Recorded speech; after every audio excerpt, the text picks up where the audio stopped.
Então, vamos lá.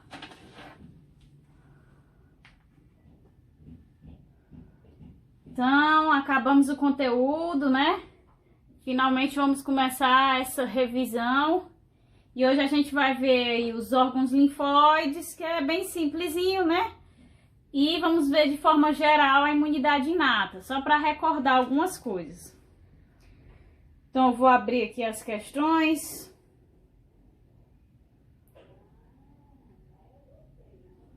E aí a gente começa, certo? Eu vou começar logo, não vou esperar entrarem mais pessoas, porque são muitas questões, eu tô já com medo de prolongar demais.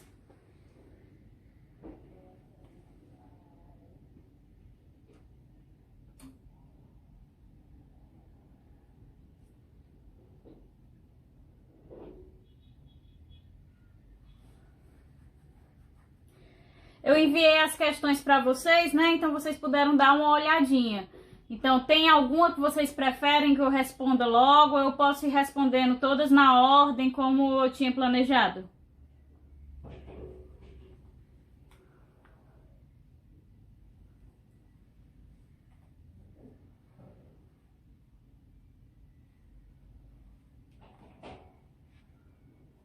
Certo. Todo mundo de acordo? Pronto. Então, eu não sei qual é o problema com esse celular, que ele não pega, a internet fica cortando nele. Aí agora ele não quer baixar o arquivo do Word que tem as questões.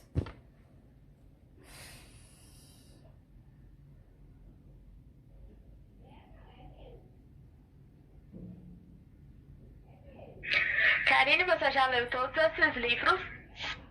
Não, eu não sou muito da leitura, não. Quem é meu marido. Os meus são esses aqui, ó. Esses grandões aqui de pós-graduação. O resto é tudo dele. Exatamente. É tudo anime, tudo. Eu até leio alguns, tem alguns que são muito bons mesmo. Aí você lê, porque é muito massa a história. Mas a maioria é só dele mesmo. Aí por isso que tem mais lá pra cima tem umas prateleiras que não pega, é muito livro. Ele praticamente não, é um vício, né? Bora, Chibata!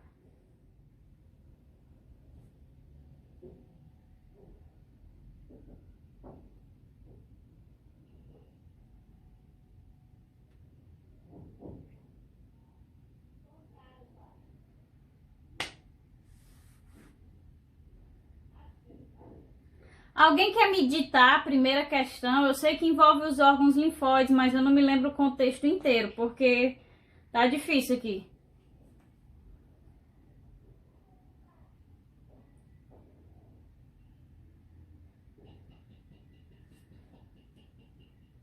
Eu só não faço isso porque eu tô pelo celular e nem tem como ver.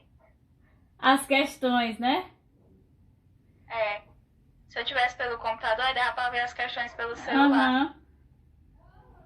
Alguém tem aí como ver, como dizer, ditar? Ah!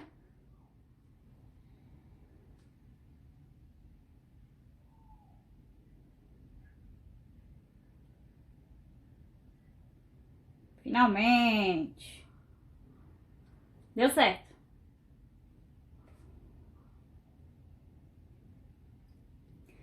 Então vamos lá. Primeira questão. Quais os órgãos linfóides primários e secundários e o que os diferenciam? Certo? Lembrando que os órgãos linfóides são medula, timo, baço, sistema linfático como um todo, certo? Os linfonodos ali. E as barreiras primárias, né? Pele, trato gastrointestinal. Dentro dos órgãos linfóides primários, nós temos a medula e o timo. E dentro dos órgãos linfóides secundários, a gente vai ter o baço, o sistema linfático e as barreiras primárias. E aí, o que é que vai diferenciar esses órgãos para que eles sejam classificados como primários ou secundários? Tô gravando. Então, os órgãos linfóides primários são aqueles onde é sintetizado e maturado a célula sanguínea. Seja elas células fagocitárias, sejam elas linfócitos T, linfócitos B, certo? Então, a medula é classificada como órgão linfóide primário porque nela são sintetizadas todas as células de defesa, células fagocitárias, os linfócitos T e B, certo? E também na medula ocorre a maturação, o amadurecimento dos linfócitos B, certo? O timo vai ser classificado aí como órgão linfóide primário, porque nele vão ser encaminhados os linfócitos T que foram sintetizados na medula, e lá no timo é que vai ocorrer o amadurecimento, a maturação desses linfócitos T. Relembrando que também é lá no timo que vai acontecer o processo de validação, assim como ocorre na medula que sintetiza essas células de defesa. O que é o processo de validação, né? Foi o que a gente viu na aula da autoimunidade, a tolerância central. Essa tolerância central vai ocorrer aonde? Nos órgãos onde as células de defesa amadurecem. Então, os linfócitos B vão sofrer a tolerância central lá na medula, porque eles amadurecem na medula, e os linfócitos T vão sofrer a tolerância central no timo, porque eles amadurecem no timo, apesar de serem sintetizados na medula, certo? E os órgãos linfóides secundários, porque eles vão ser classificados como secundários. Então, os órgãos linfóides secundários são aqueles onde essas células de defesa que foram sintetizadas e amadurecidas vão ficar circulando, né? Vão ficar constantemente aí recirculando para que em determinado momento venham a ter contato com um agente estranho ou não. Mas o importante é que eles estejam ali presentes, prontos para a qualquer momento defender o organismo de qualquer inconveniência que possa ocorrer, certo? Então, esses são os órgãos linfóides primários e secundários, e o que os diferencia é isso. Nos primários ocorre a síntese e o amadurecimento, e nos secundários vai ocorrer essa circulação, essa recirculação dessas células para que em determinado momento se encontrem essas células com o determinado antígeno para o qual elas são específicas, certo? Compreendidos os órgãos linfóides? Posso ir para a segunda? Ei, Karine. Diga. Os linfócitos T são os únicos que vão pro timo, né? Isso. Que passam pelo timo. Isso. Os linfócitos B, eles já saem prontos da medula. Exatamente. Ok. Então, posso ir para a segunda? Nenhuma dúvida mais? Alguma dúvida? Então, vamos lá.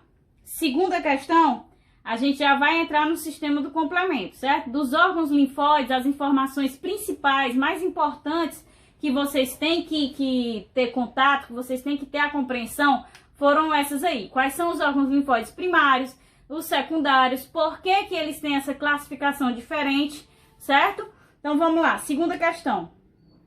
Quais os principais papéis desempenhados pelo sistema do complemento? De que, basicamente, ele é constituído?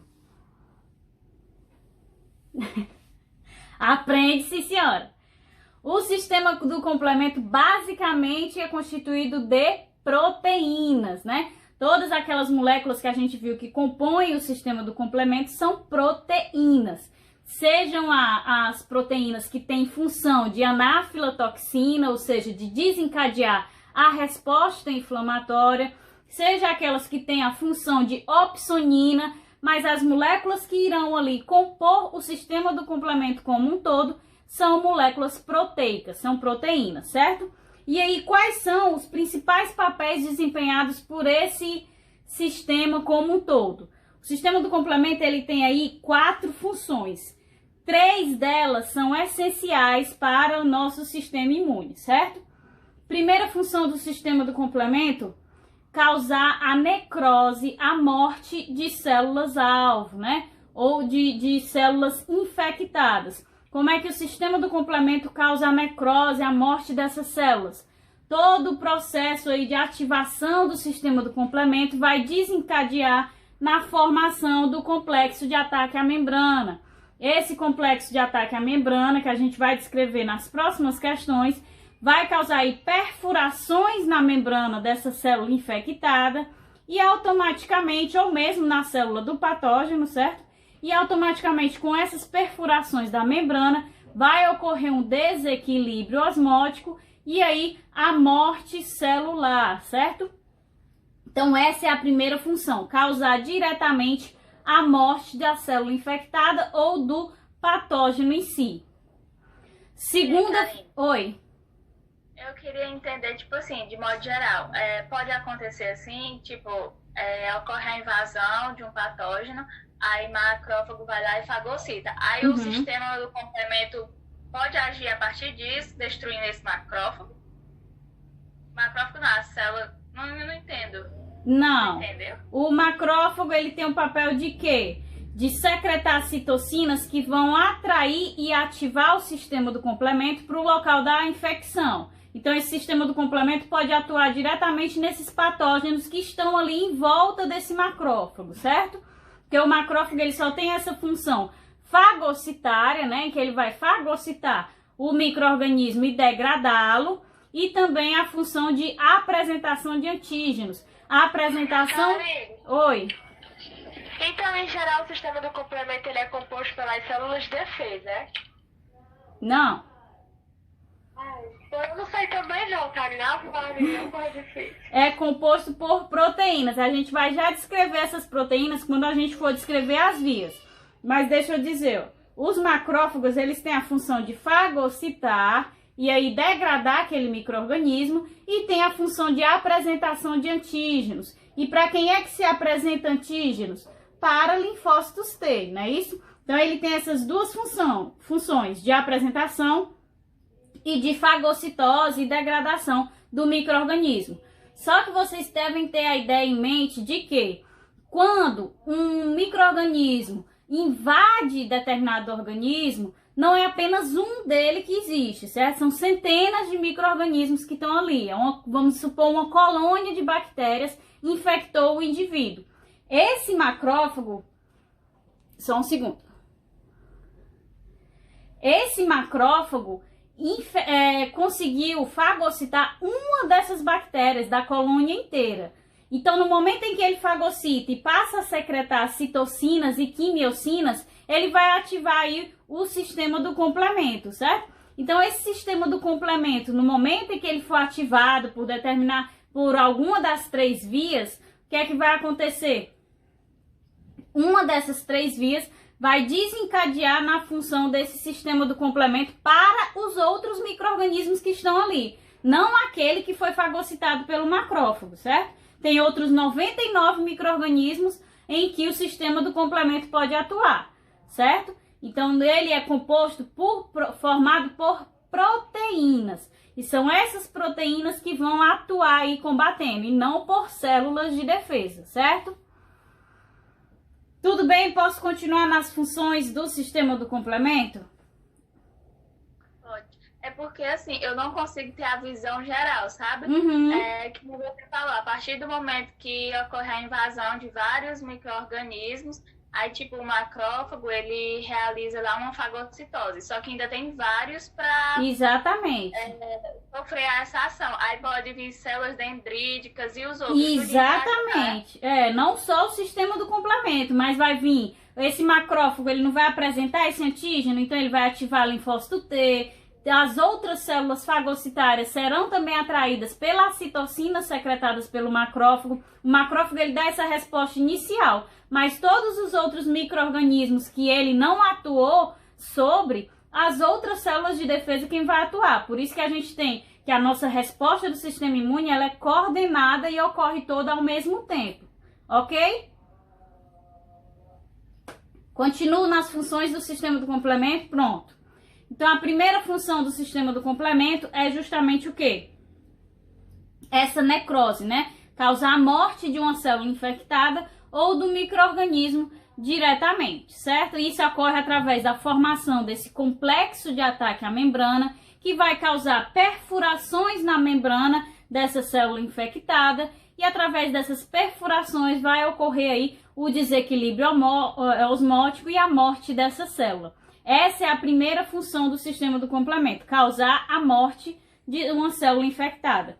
A segunda função do sistema do complemento é desencadear a resposta inflamatória. Como é que isso acontece? Eu não falei para vocês, antes de tudo isso, de descrever as funções, que as proteínas que compõem o sistema do complemento têm várias funções, dentre elas as anafilotoxinas, as proteínas que têm o papel de opsoninas. Não foi isso que eu falei? Então, essas proteínas anafilotoxinas são essas que vão desencadear a resposta inflamatória. Resposta inflamatória é outro método que o nosso organismo tem de combater agentes estranhos. Então, a partir do momento em que o sistema do complemento vai lá e produz, ativa as suas anafilotoxinas, as suas proteínas que têm a capacidade de desencadear a resposta inflamatória, é o segundo papel que ele vai atuar aí combatendo esses agentes estranhos. A terceira função, finalizando as funções essenciais do sistema do complemento, é a função de opsonização. A opsonização nada mais é do que marcar aquela célula ou aquele patógeno para a destruição pelas células fagocitárias, porque são as células fagocitárias que identificam aquele sinal do sistema do complemento e vão fagocitar aquele agente estranho e degradá-lo, porque as células fagocitárias possuem enzimas para isso. E aí como é que se realiza essa opsonização? O sistema do complemento não é formado por proteínas. Algumas dessas proteínas vão ser opsoninas, que são essas proteínas marcadoras. Então, essas opsoninas vão se ligar ali à membrana do patógeno, certo? Ou então da célula infectada, marcando essa célula para as células fagocitárias. Essas opsoninas do sistema do complemento atuam aí como um sinal para as células fagocitárias destruírem aquela célula. E a última função do sistema do complemento, que não é uma função essencial e que não é o foco de quando as vias do sistema do complemento são ativadas, é a remoção de imunocomplexos, através também dessas proteínas que se ligam a esses imunocomplexos.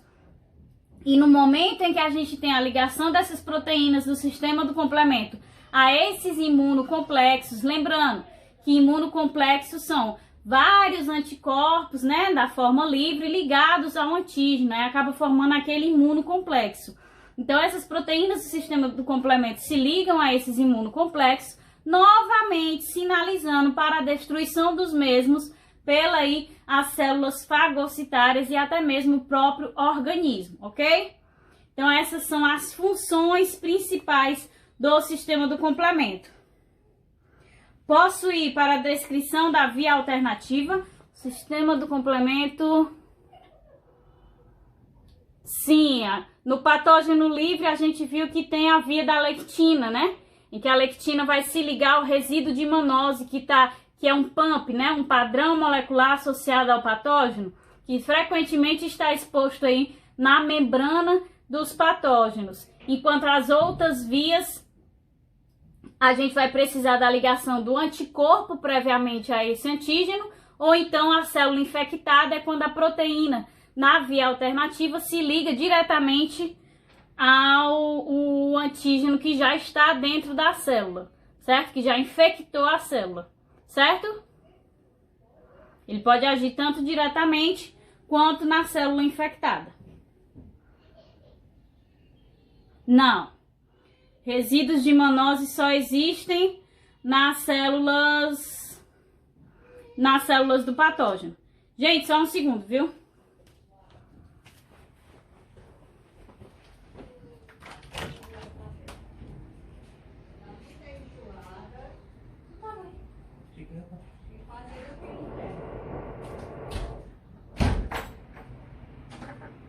Oi, que houve, meu bebê? Você imagina onde é que ela estava? Desde o camburão de lixo. Linda, papai tá aí, tá, amor?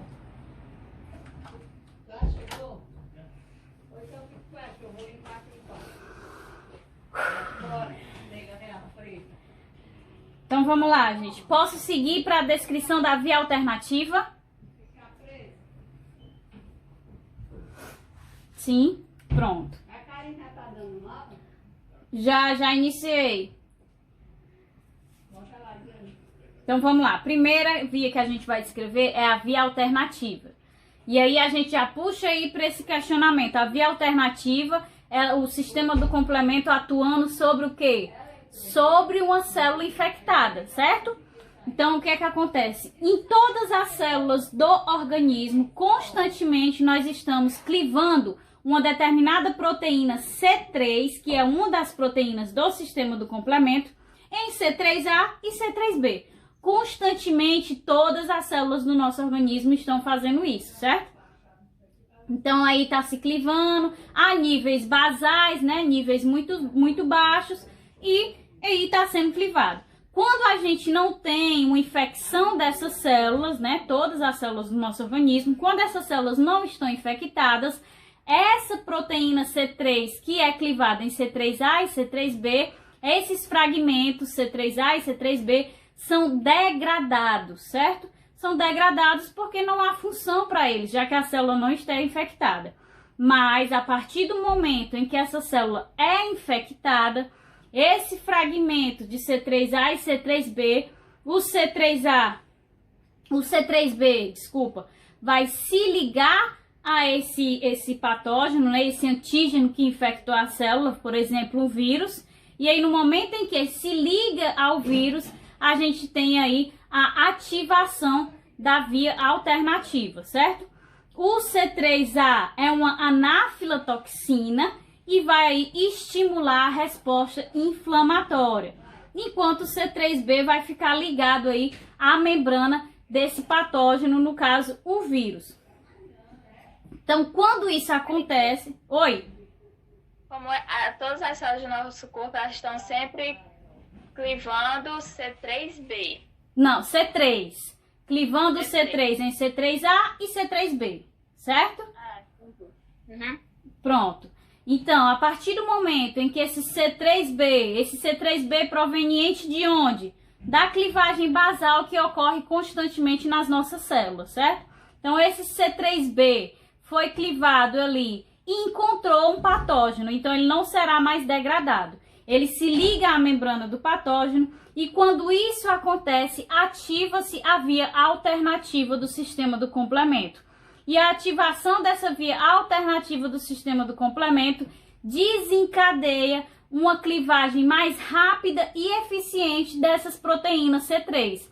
Então, enquanto no início, quando a célula estava bem, não infectada, havia essa clivagem basal de proteína C3, agora em que houve a ligação de C3B com o patógeno, e aí houve a ativação da via alternativa, essa C3 vai aí poder ser mais clivada mais rapidamente e mais eficientemente, certo?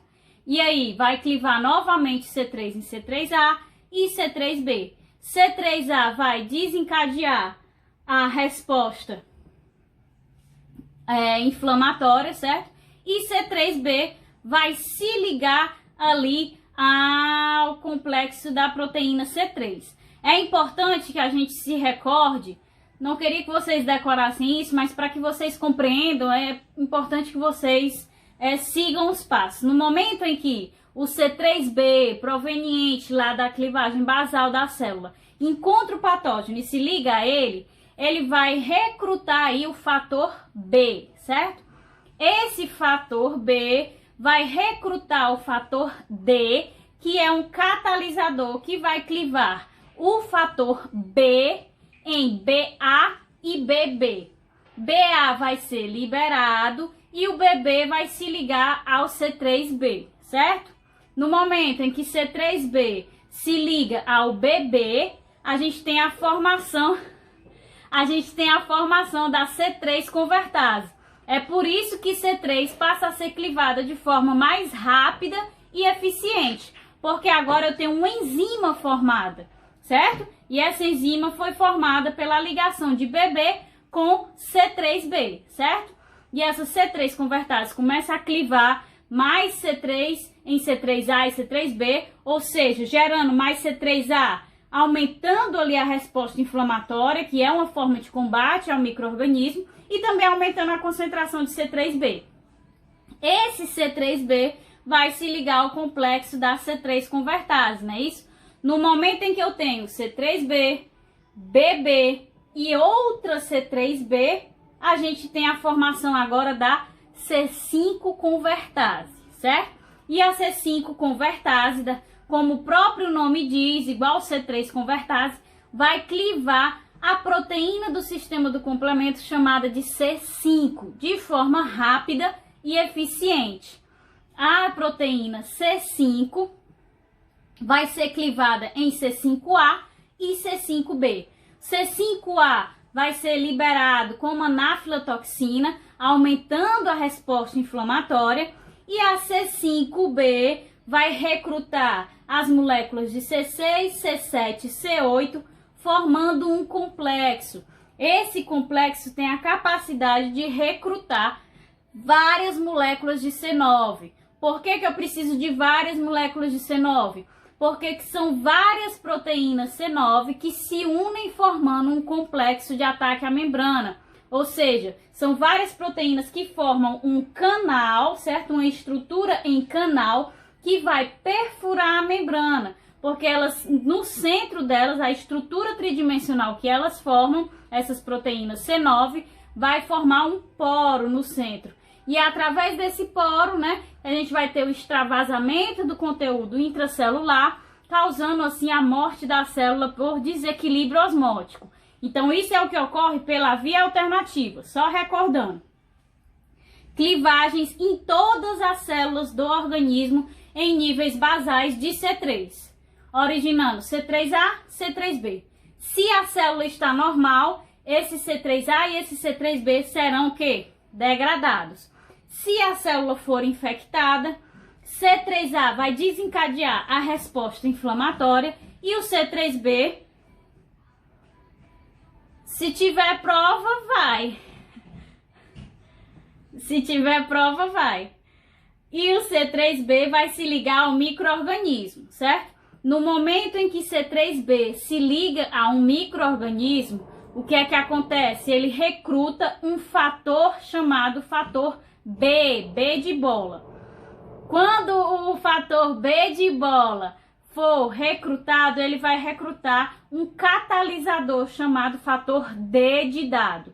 Esse fator D de dado vai atuar aí clivando o fator B de bola em BA e BB. Esse BB vai se ligar ao C3B, que está ligado lá à membrana do patógeno, formando a C3 convertase.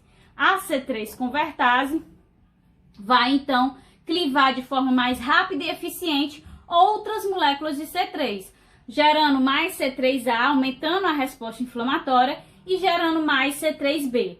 Esse C3B pode se ligar a outros vírus que estão ali dentro da célula infectando, né? Porque sempre lembrando que não é só um micro-organismo que infecta o organismo, são vários. Então esse C3A pode se ligar a outros vírus, ou ele pode se ligar ao complexo da C3 convertase. Lembrando que C3 convertase é C3B ligado a BB.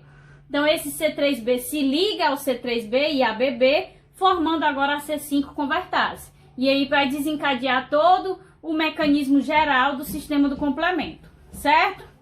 Vamos para a via clássica. Acho que se assistir só essa parte umas 5 vezes, fixa na mente. Dá certo. Então vamos lá para a via clássica, certo?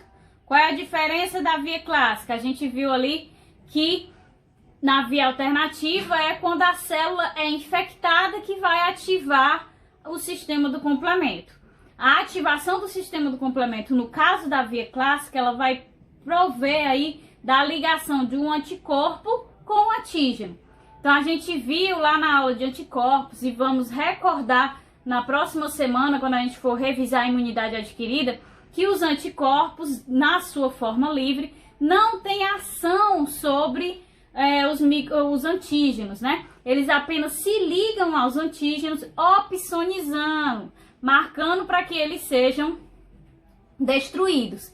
Então, o anticorpo se liga lá ao antígeno e fica circulando naquela forma até o momento em que a proteína C1 do sistema do complemento reconhece esse imunocomplexo de um antígeno ligado a um anticorpo. Desculpa, não é um imunocomplexo porque não são vários antígenos e vários anticorpos, é só um antígeno e um anticorpo.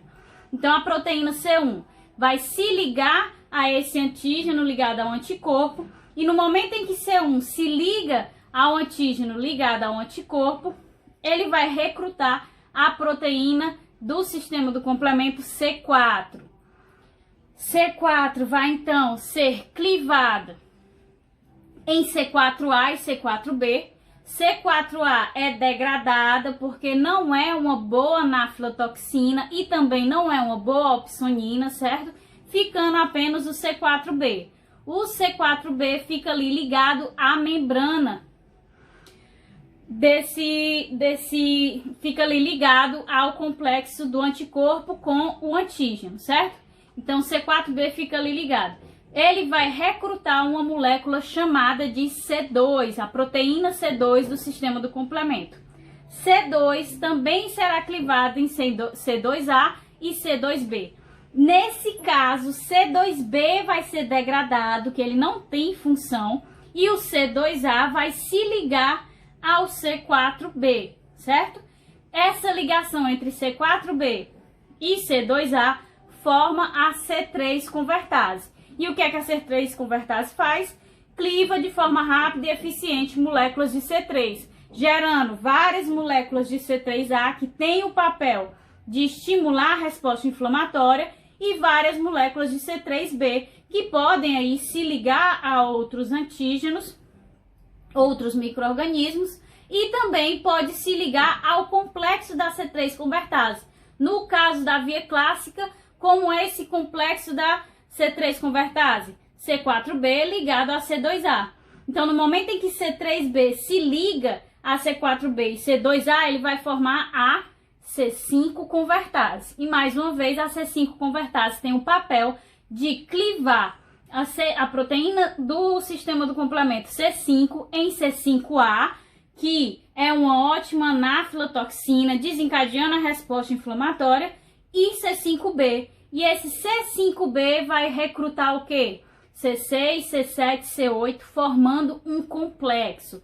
Esse complexo formado por C5B, C6, C7, C8, outras 3 proteínas do sistema do complemento, vão recrutar várias proteínas do sistema do complemento chamadas de C9. Essas várias proteínas C9 do sistema do complemento vão formar o complexo de ataque à membrana, que vai aí gerar o poro na membrana da célula, causando a destruição da mesma, por desequilíbrio osmótico, etc, e etc, e etc. No caso da via da lectina, certo? Partindo aí para a quinta questão, o que vai acontecer de diferente, ela é praticamente igual à via clássica. O que vai diferenciar é que em vez de ser ativado pela ligação de um antígeno a um anticorpo, o que acontece é a ligação da proteína lectina a um resíduo de manose existente aí na membrana do patógeno. Então, a proteína lectina vem se ligar a esse único resíduo que está ali na membrana do patógeno. No patógeno tem a membrana plasmática com vários resíduos ali expostos na sua membrana. Esse resíduo de manose, que é exclusivo dos patógenos, é reconhecido por essa proteína lectina. No momento em que a proteína lectina se liga a esse resíduo de manose, ela vai sinalizar para a proteína C1 do sistema do complemento, que vai desencadear os mesmos passos da via clássica, né? Recruta C4, que vai ser clivada, degrada C4A, C4B se liga à membrana do patógeno, recruta C2, C2B vai ser degradado, C2A se liga a C4B, formando a C3 convertase, E aí aumenta a clivagem de C3, liberando mais C3A, aumentando a resposta inflamatória, liberando mais C3B. Esse C3B se liga ao complexo da C3 convertase, gerando a C5 convertase, certo? C5 convertase vai aí clivar C5 em C5A, que induz a resposta inflamatória, uma anafilotoxina, e C5B. E C5B vai recrutar C6, C7, C8, formando um complexo que tem a capacidade de recrutar várias proteínas C9 do sistema do complemento. Essas proteínas C9 que vão formar um complexo de ataque à membrana, que é uma estrutura tridimensional em forma de canal, que vai causar a perfuração da membrana plasmática daquele patógeno. E aí vai causar o extravasamento do conteúdo intracelular e a morte daquele patógeno por desequilíbrio osmótico, certo? Então a lectina, ela se liga ao resíduo de mannose presente na membrana daquele patógeno, e o anticorpo, ele também se liga a um determinado antígeno presente aí na membrana daquele patógeno. Então é a forma direta de ataque do sistema do complemento sobre o patógeno, quando tem a ligação do anticorpo e a ativação da via clássica, ou a ligação da lectina e a ativação da via da lectina. A forma indireta é quando esse micro-organismo infecta uma célula, e aí tem que haver todo aquele processo da via alternativa, da clivagem do C3 e etc. Ok, posso ir para a sexta, o que é a opsonização e os MACs? Menina, eu estou mentalmente estafada, viu? Que é tentando falar rápido para dar tempo de fazer todas, mas é muita coisa, né? Mas é porque o sistema do complemento, ele é mais denso mesmo. Aí vamos lá, eu vou para 6, certo? Ninguém se manifestou, tá todo mundo também mentalmente, eu tô sentindo aqui, a minha cabeça já tá começando a explodir. Então vamos lá. Sexta questão, o que é a opsonização e os MACs, né? Opsonização nada mais é que eu já falei no início, né? Que é uma das funções principais do sistema do complemento, que é a capacidade que as proteínas do sistema do complemento têm de se ligarem a micro-organismos ou células infectadas, marcando essas células infectadas ou esses micro-organismos para serem destruídos pelas células fagocitárias. Então, a opsonização é a marcação para a destruição, seja de organismos infectantes diretamente ou indiretamente, quando esses organismos infectam células que estavam saudáveis, ok? E os MACs são os complexos de ataque... Oi? Isso é relacionado também aos anticorpos, né? Esse sistema complemento é anticorpos, né? Assim, não relacionado. Os anticorpos têm a mesma função, né? Os anticorpos, eles opsonizam também. Para depois ser destruído, né? Exatamente, eles têm a mesma função.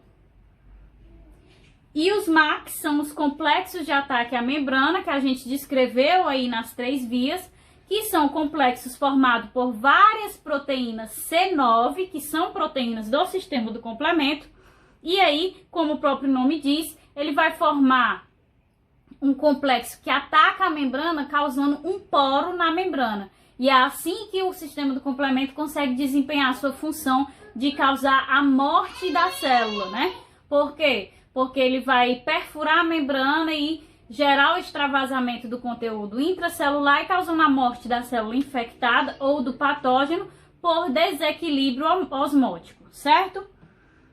Posso seguir para a 7ª, iniciando a imunidade inata, que é quando a gente vai descrever aí as células fagocitárias, as células NK. Posso ir para elas ou... Pode ir. Pode? Pronto. Porque eu percebo que o sistema do complemento pega bastante mesmo vocês, aí podia ser que vocês quisessem... Pega mesmo, viu? E pega desse jeito. Podia ser que quisessem discutir mais um pouquinho, né? Mas vamos lá então. 7ª. Descreva os papéis desempenhados pela imunidade inata. Então vamos lá. A gente viu que os papéis desempenhados pela imunidade inata são as barreiras físicas, né? As barreiras físicas são as respostas primárias da imunidade inata. Por quê? Porque elas já estão prontas, né? Por que que é o nome inata? Porque é uma imunidade que ela já está pronta, ela é rápida. No momento em que ela tem contato, ela já começa a atuar. Ela não precisa desencadear uma resposta. Por quê? Porque a gente já nasce com ela. A gente não precisa ser exposto, como no caso da imunidade adquirida, né? No momento em que se tem um contato com um agente estranho, essa resposta ela já é iniciada. E aí a imunidade inata ela vai combater micro-organismos e partes desses micro-organismos, né? Que são os antígenos. É quando o micro-organismo é degradado, vai gerar ali vários peptídeos, que são os antígenos diferentes. Então a imunidade inata ela já está pronta, ela é rápida, de rápida ação. Ela vai ter uma resposta contra micro-organismos ou partes deles e ela vai desencadear essa resposta através de alguns mecanismos. O primeiro deles, as barreiras físicas, né? Que são as barreiras primárias, que já estão ali prontas para defender o organismo. Elas impedem a passagem do micro-organismo para dentro do organismo, certo? Então, a segunda já é aí as células fagocitárias, que são importantíssimas, por quê? Porque as células fagocitárias, além delas degradarem o micro-organismo, elas também estão relacionadas aí com a desencadear a resposta inflamatória, né? A secreção de citocinas e quimiocinas, que tem o papel de ativar todo o sistema do complemento como um todo, ou todo o sistema imune, né? Como um todo, seja ativando a imunidade adquirida, seja ativando sistema do complemento, outros mecanismos de defesa, os mecanismos aí da resposta inflamatória que a gente vai ver também já já. Então tudo isso é desencadeado pelas moléculas, os mediadores químicos que são secretados pelas células fagocitárias, além delas desempenharem esse papel de degradação dos micro-organismos. Elas podem também ser chamadas de resposta secundária, já que a barreira física é aquela barreira primária à entrada do micro-organismo. A resposta das células fagocitárias pode ser chamada de secundária, porque os macrófagos são a segunda barreira, podemos dizer assim, que o micro-organismo vai encontrar no corpo. Então, no momento em que esse micro-organismo ultrapassa a barreira física da pele ou do trato gastrointestinal, ele vai se encontrar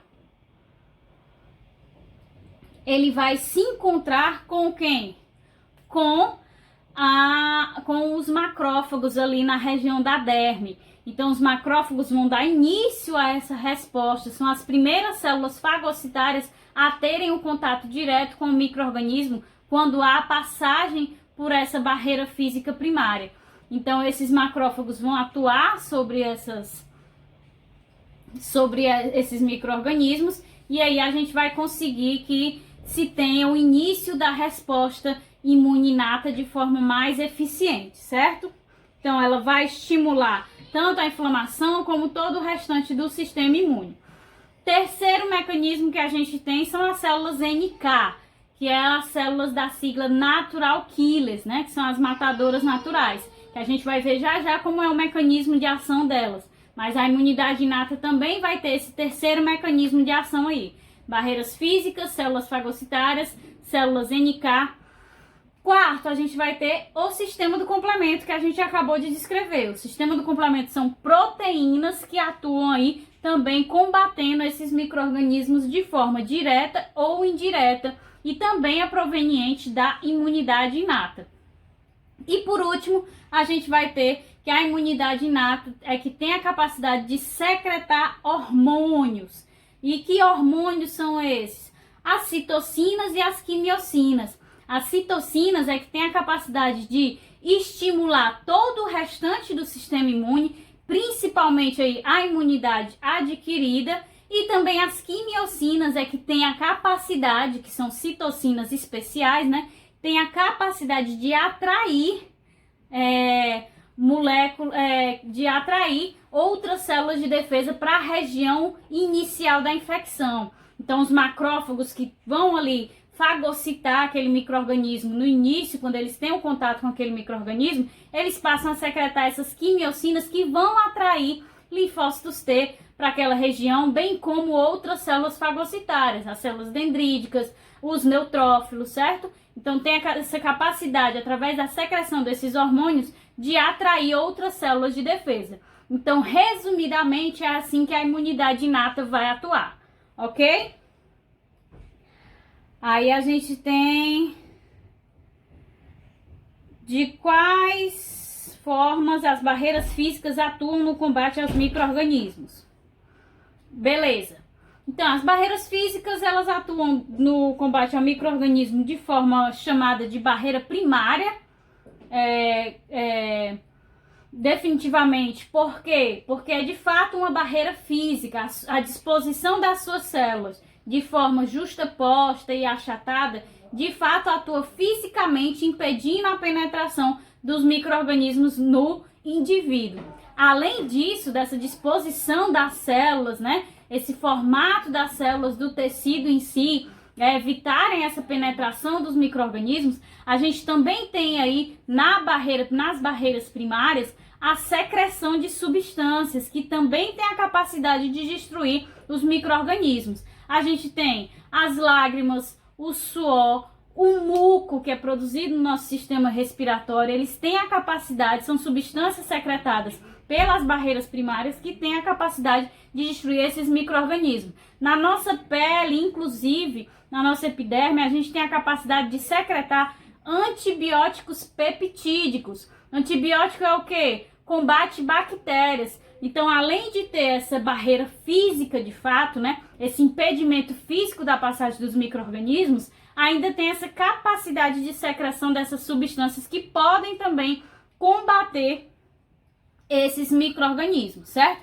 Então, é assim que as barreiras físicas irão atuar.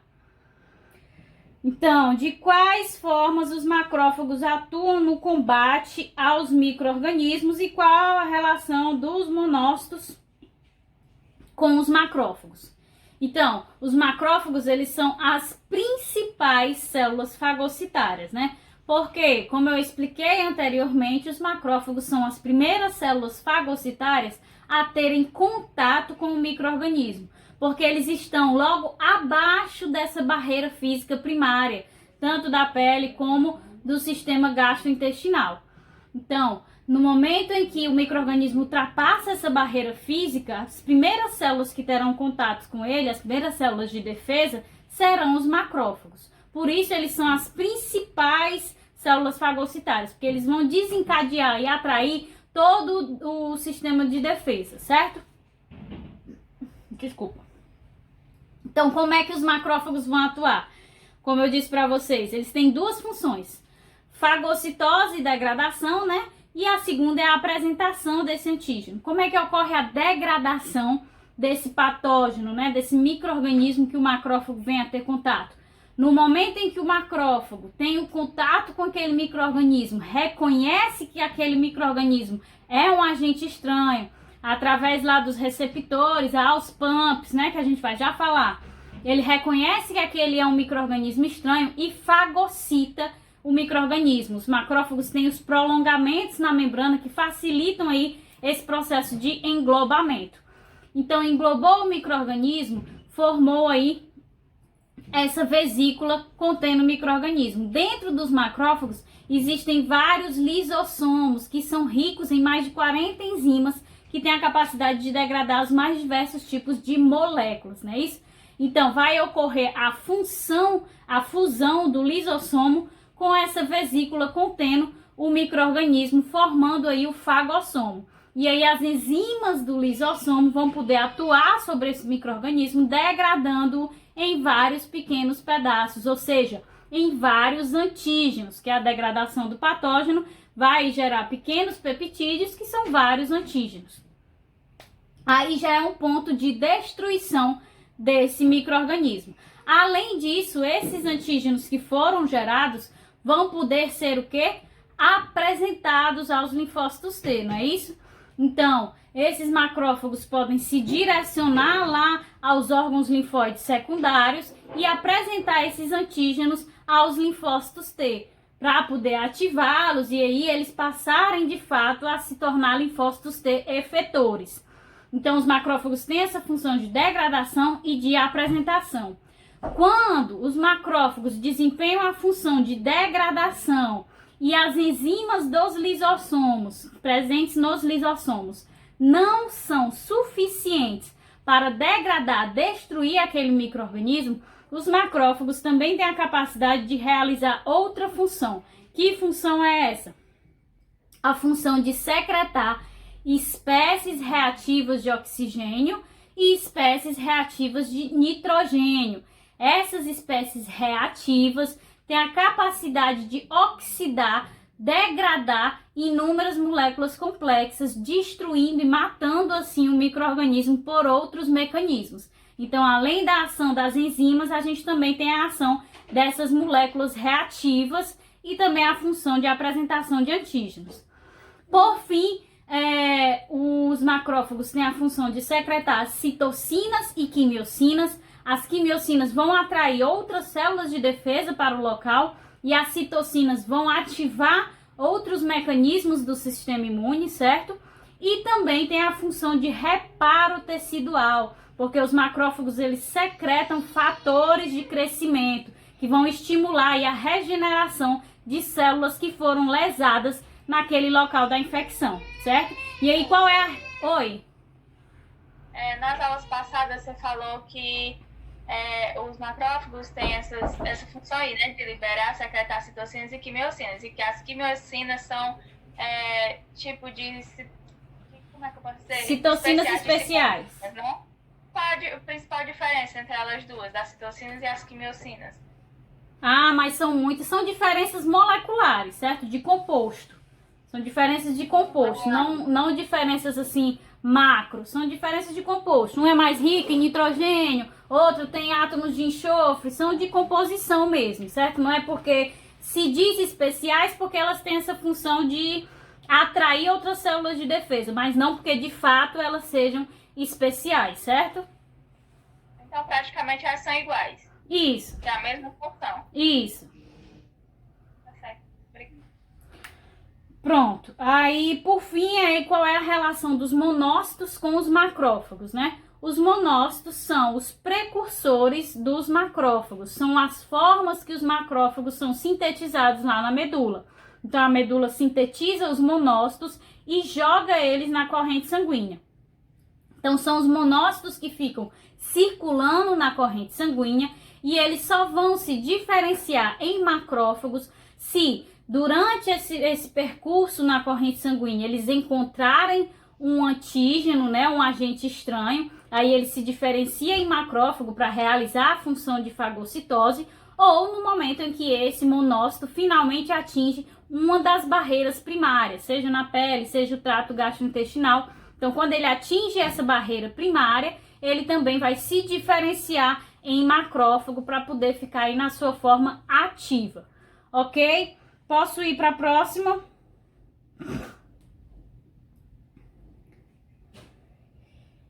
Então, vamos lá. De quais formas os neutrófilos agora atuam no combate aos micro-organismos, certo?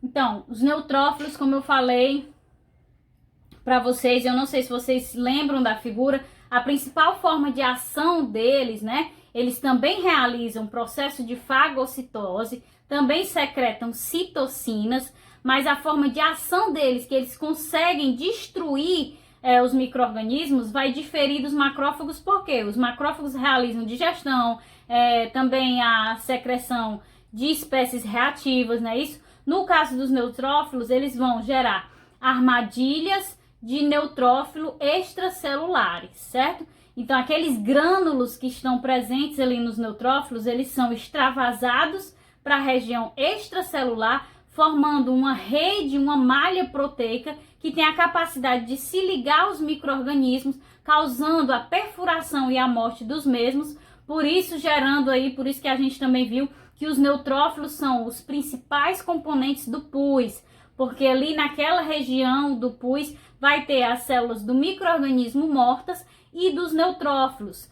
Então, a gente viu também que os neutrófilos, eles estão principalmente relacionados ao processo inflamatório, por quê? sim, os macrófagos secretam ali as citocinas, né, quimiocinas, que vão atrair os neutrófilos, e aí os macrófagos vão continuar atuando ao mesmo tempo em que os neutrófilos estão atuando também, certo? Tudo age ao mesmo tempo no sistema imune, né? A gente só tem aí o passo inicial da barreira física e o segundo passo de só é necessário que um macrófago realize a fagocitose, que todo o resto dos micro-organismos que precisam ser combatidos já pode ser combatido por todos os mecanismos de defesa, porque se um macrófago já ativou, já estimulou aí todos os demais mecanismos de defesa do organismo, certo? Então, esse neutrófilo ele vai ser o principal responsável pelo processo inflamatório, não porque as citocinas que eles secretam são mais eficientes, são melhores do que aquelas secretadas pelos macrófagos. Não, mas pela quantidade, né? Os neutrófilos, eles são sintetizados em uma quantidade muito superior à das outras células fagocitárias. Por quê? Porque eles têm uma vida curta, né? Então, eles estão constantemente sendo sintetizados na medula.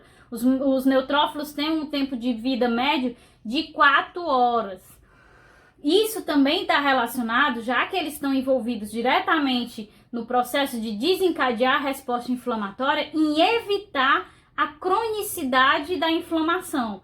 Porque se eles tivessem uma vida longa e ficassem frequentemente secretando citocinas e os mediadores químicos que a gente vai ver já mais na frente na resposta inflamatória, essa resposta inflamatória ocorreria constantemente e a gente viu na aula de inflamação que um processo inflamatório que é contínuo, ele não é benéfico para o indivíduo, né? Porque ele vai causar constantemente a dor, vai causar fibrose, né? A produção daquelas células musculares lisas, e aí vai causar a fibrose naquela região infectada. Então, por isso que esses neutrófilos, eles têm essa vida curta. Automaticamente, com essa vida curta, eles são sintetizados em abundância. E são eles que vão gerar aí, que vão atacar principalmente esses micro-organismos que estão infectando, para causar a morte dos mesmos e delas mesmas, né? Dos próprios neutrófilos serão também destruídos, para que faça aí a formação dessas armadilhas proteicas, causando a morte do micro-organismo, mas ao mesmo tempo também causando a morte dele. E aí vai haver a formação do pus, que nada mais é do que esse conjunto, esse fluido de células mortas, tanto as células dos neutrófilos como as células dos micro-organismos, certo? E aí a gente vai ter também como é de quais formas as células dendríticas atuam no combate aos micro-organismos, porque são as principais células apresentadoras de antígenos. Karine. Oi. Eu posso te fazer uma pergunta? Diga. Ela pode parecer besta, mas é porque eu sempre tive curiosidade. É quando a gente estuda no fundamental, a gente sempre é ensinado que a gente tem os glóbulos brancos e os vermelhos, né? Aham. Aí os brancos são os leucócitos de defesa. Isso. Aí antes da estudar imunologia, pra mim, tudo que defendia era anticorpo, tudo era anticorpo. Aí, assim, os leucócitos, sempre, o que fazem parte dos leucócitos são as células fagocitárias, que são chamadas de leucócitos. Exatamente. São os glóbulos brancos, né? São eles que no processo de hematopoiese aí vão dar origem aos macrófagos, às células dendríticas, aos neutrófilos, como as outras células que também podem atuar, basófilos, eosinófilos. Então, são todos precursores aí dos glóbulos brancos, certo? Todos são leucócitos. Todos são leucócitos. Não no caso dos linfócitos, certo? Porque as células fagocitárias, elas são provenientes da célula mieloide lá da medula, enquanto os linfócitos são provenientes da célula linfóide lá da medula. Entendi, obrigada. Nada. Então, vamos lá. As células dendríticas, né? São outras células fagocitárias que, quando estão na sua forma virgem, ou seja, não tiveram contato com nenhum micro-organismo, são chamadas de células fagocitárias. No momento em que a célula dendrítica tem contato com o micro-organismo e realiza a fagocitose do mesmo, ela se torna ativa e passa a ser chamada de célula apresentadora de antígeno. Por quê? Porque a célula dendrítica só tem essa função. A célula dendrítica não vai secretar citocinas no intuito de recrutar outros mecanismos de defesa, de atrair outras células de defesa, certo? Nem de ativar outros mecanismos de defesa. A célula dendrítica só tem a função de fagocitar aquele micro-organismo e apresentar os antígenos daquele micro-organismo a um linfócito T lá nos órgãos linfóides secundários. Então, ela é específica para isso. No momento em que ela fagocita esse micro-organismo, ela passa pelo processo de amadurecimento, que é recolher, né, os seus prolongamentos de membrana, em vez dela ter agora aqueles prolongamentos para engolfar o indivíduo, ela vai agora recolher para facilitar a circulação dela e a chegada dela nos linfonodos, e aí lá nos linfonodos ela vai apenas apresentar o antígeno daquele patógeno para os linfócitos T. Então, por isso que elas são chamadas as células apresentadoras de antígeno principais, porque o seu único papel, no momento em que ela tem contato com o micro-organismo, é de apresentar o antígeno daquele micro-organismo aos linfócitos T, certo? Então, vamos lá. Aí, como ocorre o reconhecimento de patógenos pelas células fagocitárias? É verdade que o reconhecimento confere certo nível de especificidade à imunidade inata? Sim, vamos começar pela segunda pergunta, certo? É verdade que esse reconhecimento das células fagocitárias por determinados padrões conferem certo nível de especificidade à imunidade inata? Sim, a gente pensa que a imunidade inata é aleatória, né? Qualquer agente estranho que tiver contato, ela vai estar ali respondendo. E não funciona assim, certo?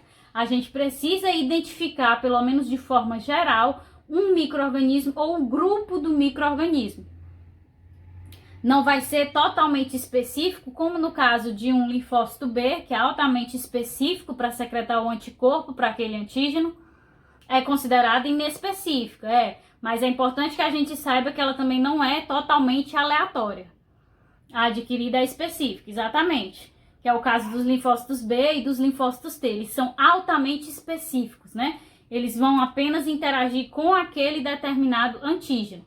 E apesar da imunidade inata, ou seja, das células fagocitárias, serem inespecíficas, elas também não são generalizadamente inespecíficas. Elas têm uma certa especificidade.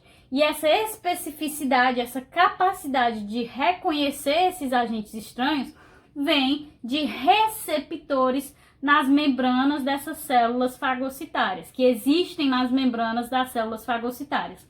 Tanto de macrófagos, neutrófilos, células dendríticas, a gente tem receptores que têm a capacidade de reconhecer determinadas moléculas. E que moléculas são essas?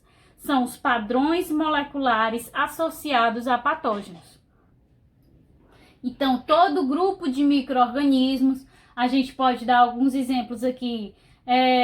A gente tem receptores de mannose, por exemplo, nos macrófagos. A gente não viu lá no sistema do complemento que a lectina é uma proteína que reconhece um resíduo de mannose e que o resíduo de mannose só existe em determinados micro-organismos? Então, é uma característica, é um padrão molecular associado a um determinado patógeno. Da mesma maneira que bactérias gram-negativas possuem na composição da sua membrana plasmática lipopolissacarídeos. Então, são características específicas dessas bactérias gram-negativas. Então, a membrana das células fagocitárias vão ter receptores do tipo para esses LPS, né, para esses lipopolissacarídeos.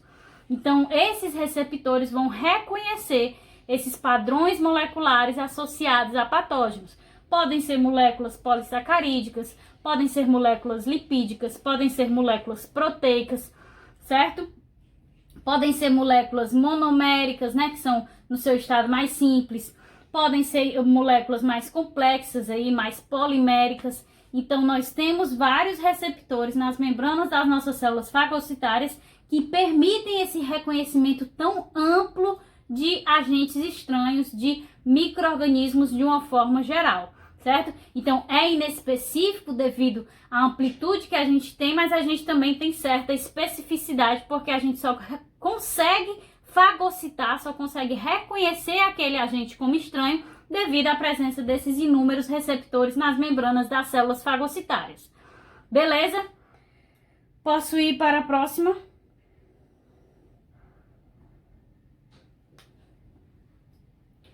Então vamos lá. Ai, minha garganta. Como ocorre o reconhecimento de células problema pelas células NK? O que muda quando vírus inibem a síntese do ligante de MHC, certo? Pois eu esqueci a água aí para eu levantar, aí deixei para lá. Aí vamos lá, as células NK vão reconhecer que uma célula está com problema através de dois sinais. Todas as células do nosso organismo possuem dois ligantes expressos na sua membrana, certo? Um ligante é o chamado ligante de NK, que ele emite sempre um sinal positivo, ou seja, ele sempre permite a ligação da célula NK. Para que a célula NK reconheça que aquela célula do nosso organismo tem algum problema, ela precisa de um segundo sinal. E esse segundo sinal, ele tem que ser negativo ou positivo. Quando a célula está saudável, quando está tudo bem, esse ligante de NK emite um sinal negativo para a célula NK. Então, a célula NK veio aqui, se ligou ao ligante de NK, que está sempre positivo para a ligação a ela. Então, beleza, pode ser que essa célula esteja com algum problema. Vou me ligar ao ligante de MHC, que é o segundo sinal que eu preciso, para saber qual o sinal que ele vai me emitir. Se o ligante de MHC emitiu um sinal negativo, a célula NK se desliga e vai embora porque ela percebeu que aquela célula está saudável. Então, quando eu tenho o sinal positivo do ligante NK e o sinal negativo do ligante de MHC, é porque a célula está saudável. A célula está bem, certo? Agora, no momento em que aquela célula foi infectada, né, está com algum problema, ou seja, infectada, ou é uma célula estressada, ou é uma célula tumoral, certo? Então, ela vai ter lá os dois ligantes. O ligante da célula NK sempre positivo, a célula NK veio e se ligou a ele. Quando ela foi se ligar ao ligante do MHC, ela recebeu agora um sinal positivo, ou seja, de que tem algum problema com aquela célula. Então, no momento em que ela conseguiu dois sinais positivos, positivo do ligante de NK e positivo do ligante de MHC, ela vai desencadear o seu mecanismo de destruição daquela célula, que é a sua função, né? Natural killer, ou seja, matadora natural. Então, ela vai desencadear a morte daquela célula, que na próxima questão a gente vai ver quais são os mecanismos que essa célula NK utiliza para desencadear a morte da célula. Aí a gente tem a segunda pergunta que diz: alguns vírus têm a capacidade de inibir a síntese desse ligante de MHC, certo? E aí o que é que vai acontecer? Se eu não tenho o segundo sinal, né, que é do ligante do MHC, a célula NK automaticamente entende que aquela célula tem algum problema ou que está infectada e destrói a célula mesmo assim. O mecanismo do vírus é um mecanismo de defesa, né? Porque se eu não estou expressando o ligante de MHC, nem o MHC, eu não posso apresentar para os linfócitos T. Então, eu não vou ativar os linfócitos T. Mas aí o tiro sai pela culatra porque o ligante, a célula NK, ela precisa dos dois sinais. No momento em que ela não tem um segundo sinal, automaticamente ela já vai desencadear a morte daquela célula, porque ela entende que aquela célula tem algum problema por não estar apresentando ou o sinal negativo, que está tudo bem, ou o sinal positivo, que precisa degradar aquela célula, certo? Posso ir para os mecanismos das células NK? Tranquilo até agora? Ok, né? Então vamos lá. Então, quais os mecanismos de ação das células NK? As células NK, no momento em que elas recebem os dois sinais positivos, né? Positivo do ligante de NK e positivo do ligante de MHC, dizendo que há um problema com a célula, ela vai desencadear, ela pode desencadear a morte da célula diretamente, da mesma forma que os linfócitos citotóxicos, certo? Ela secreta perfurina, A perfurina vai ali causar perfurações na membrana daquela célula, permitindo que outra proteína secretada, a granzima, penetre aí no interior dessa célula. Quando a granzima penetra através dos furos causados pela perfurina, ela vai desencadear a morte celular programada, ou seja, a apoptose daquela célula infectada, causando a morte da mesma. O segundo mecanismo de ação das células NK é aí através da otimização da ativação dos macrófagos. No momento em que os macrófagos se encontram com o micro-organismo, eles passam a secretar uma citocina chamada de IL-12. A IL-12, ela tem a capacidade de atrair as células NK para o local da infecção. Então, as células NK chegam ali ao local da infecção. E aí, essas células NK podem atuar com seu segundo mecanismo, que é secretando, no momento em que ela chega ali no local da infecção, ela passa a secretar outras citocinas, como o interferon gama e o IL-10, certo? A interleucina 10. Essas citocinas, elas vão atuar sobre os macrófagos, ampliando o tempo de ação dessas enzimas. A gente viu no começo que os macrófagos, eles têm essa capacidade aí de ativar e de desencadear os mais diversos mecanismos do sistema imune, né? Todos os sistemas de defesa. Então, no momento em que ela prolonga a vida desses macrófagos e os ativa por mais tempo, ela está prolongando a secreção dessas citocinas, desses hormônios por mais tempo para permitir a atuação dessas células. Então, a gente tem aqui que além disso, além, né, de secretar essas citocinas que vão estimular os macrófagos a permanecerem mais tempo ativos e funcionais, a gente também vai ter a estimulação de da síntese de mais enzimas dentro dos lisossomos, certo? Então, a gente vai ampliar a quantidade de enzimas que tem ali para amplificar a capacidade de degradação desses patógenos pelos macrófagos, bem como também ampliar a geração das espécies reativas, sejam elas espécies reativas de oxigênio ou espécies reativas de nitrogênio, que também vão ter a capacidade aí de destruir esses patógenos, as moléculas do patógeno, através da reatividade desses compostos químicos que são altamente reativos, certo? Então, esses são os mecanismos das células NK.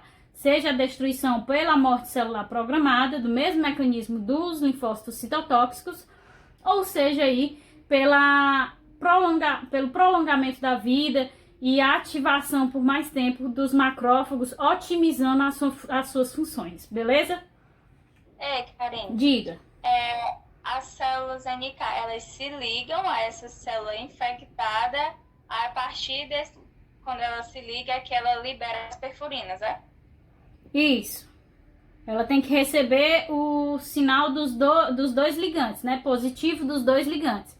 Quando ela recebeu o sinal positivo dos dois, aí ela passa a secretar de forma extracelular, né? Para que possa Mas atingir. ela não se liga a essa célula. Não, ela tá ligada aí aos receptores, né? Tem dois, o ligante de NK e o ligante de MHC tá expresso na membrana da célula problema. Infectada. Isso, da célula infectada, ou célula estressada, ou célula tumoral. Tá expresso na membrana e a célula NK também tem receptores de membrana que se ligam aqui. Aí ela passa a secretar por vesículas exocíticas essas perfurinas, liberando aí essas perfurinas, fazendo com que elas possam atuar na membrana dessa célula, certo? Certo. Pronto. Então, a gente vai agora para a resposta inflamatória já. Resposta inflamatória agora. Então, vamos lá. Então, primeira pergunta simplesinha. Quais os 5 sinais flogísticos ou os 5 sinais cardinais da inflamação, né? A gente viu vermelhidão, calor, edema, né, que é o inchaço, dor e, se não der certo, todo o mecanismo de defesa do organismo, não só a resposta inflamatória, perda de função, certo? São os 5 sinais da inflamação. Então, qual a primeira modificação que ocorre quando o processo inflamatório é desencadeado? O que ela acarreta? Antes disso, basicamente, como o processo inflamatório é estimulado. Então, vou começar pela segunda novamente, certo? Que aí já coloca aqui antes disso. Então, como o processo inflamatório é estimulado?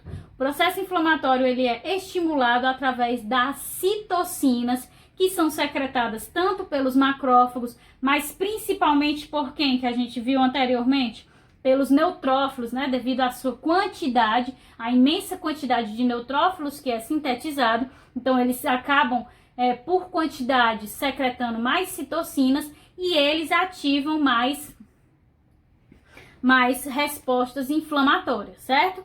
Então, a gente tem a ativação através das citocinas e também mediadores químicos. A gente vai ver que esses mediadores químicos, eles podem vir aí dos próprios neutrófilos, através de moléculas lipídicas, que são os leucotrienos e as prostaglandinas, que são derivadas do ácido araquidônico. São outros tipos de moléculas químicas que têm essa capacidade de desencadear a resposta inflamatória. A gente tem as moléculas do sistema do complemento, né? As proteínas, que são anafilotoxinas do sistema do complemento, que também desencadeiam a resposta inflamatória. E a última fonte, a gente tem os mastócitos, que a gente viu nas reações de hipersensibilidade do tipo 1. Que os mastócitos são ricos em histamina e heparina, e aí eles acabam liberando essa histamina e heparina, que tem esses papéis inflamatórios, através de danos mecânicos, que eu acredito que a gente vai ver aqui nas questões. A 21ª questão aborda isso e a gente detalha mais, certo? Então, vamos lá. Então, eles são ativados, ele é desencadeado. Ai, meu cóccix! Ele é ativado, ele é desencadeado pelas citocinas e também por mediadores químicos. Então, qual é a primeira modificação que ocorre, né? Quando esse processo é desencadeado e o que ela vai acarretar? A primeira modificação que ocorre no processo inflamatório é a vasodilatação, certo? Então, essas citocinas, elas vão acarretar na vasodilatação dos vasos sanguíneos. No momento em que ocorre a vasodilatação, o que é que a gente vai ter aí? A gente vai ter um aumento de volume sanguíneo. Se eu dilatei o vaso, deixei ele mais amplo, eu tenho um aumento de volume passando ali por aquele vaso. Automaticamente, se eu tenho um aumento de volume, eu também tenho um fluxo mais lento, né? Que eu tenho uma quantidade muito maior de líquido para passar ali pelaquela região na mesma quantidade de tempo. Então, eu tenho um tempo de percurso do fluxo sanguíneo maior. Se eu tenho um aumento do tempo de percurso do fluxo sanguíneo, eu tenho um aumento de... falando e não percebendo uma redução do tempo de fluxo sanguíneo, né? Se eu tenho mais volume para passar ali, automaticamente ele vai passar mais devagar. Então, eu tenho uma redução do tempo de passagem desse fluxo sanguíneo. Então, automaticamente, se eu tenho um aumento de volume e uma redução no tempo de passagem, eu vou permitir o quê? Com o aumento de volume, eu vou ter um aumento das células de defesa. A gente sabe que as células de defesa estão circulando ali no sangue. Então, se eu aumentei o volume, eu vou aumentar também a quantidade de células de defesa. Se eu reduzir o tempo de passagem do fluxo sanguíneo, né, de passagem daquele sangue, eu também vou permitir o quê? Que mais células de defesa possam ter contato ali com o local da infecção e até mesmo possam extravasar, possam passar para o local da infecção, porque elas têm mais tempo ali de percurso passando por aquele local infectado, permitindo que essas células de fato ultrapassem as barreiras das células, né, e cheguem ao local da infecção. Então, essa é a primeira modificação que acontece, a vasodilatação, e ela vai acarretar no aumento do volume, na redução do tempo de passagem do sangue, né? Uma demora maior para o sangue passar, que vai permitir um aumento do número de células de defesa e também vai permitir que essas células de defesa tenham mais tempo aí para atuar. Aí a gente chega na próxima questão, que é como uma continuação. Então, como essa primeira modificação, né, a vasodilatação, está relacionada com os dois primeiros sinais flogísticos da inflamação. Os dois primeiros sinais flogísticos da inflamação são vermelhidão e calor, certo? Então, como é que a vasodilatação está relacionada com esses dois sinais flogísticos?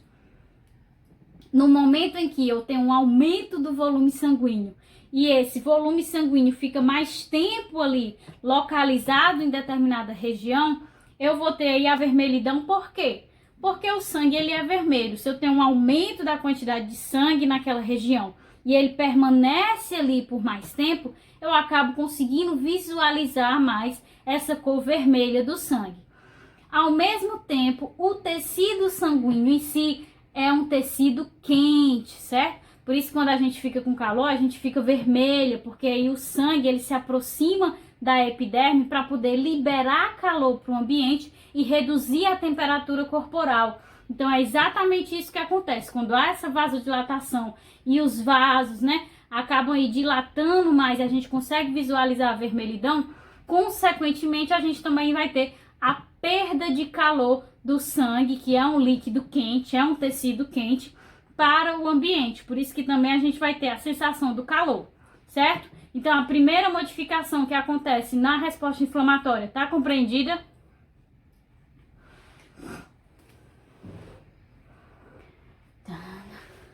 Eu tenho medo de dizer que tá compreendido e depois ir lá no teu privado perguntar o que foi que aconteceu. Não, não tenha medo não, não me incomodo não, pode perguntar depois, não tem problema não. Mas se tiver, pode perguntar, se tiver com dúvida, pode perguntar agora também.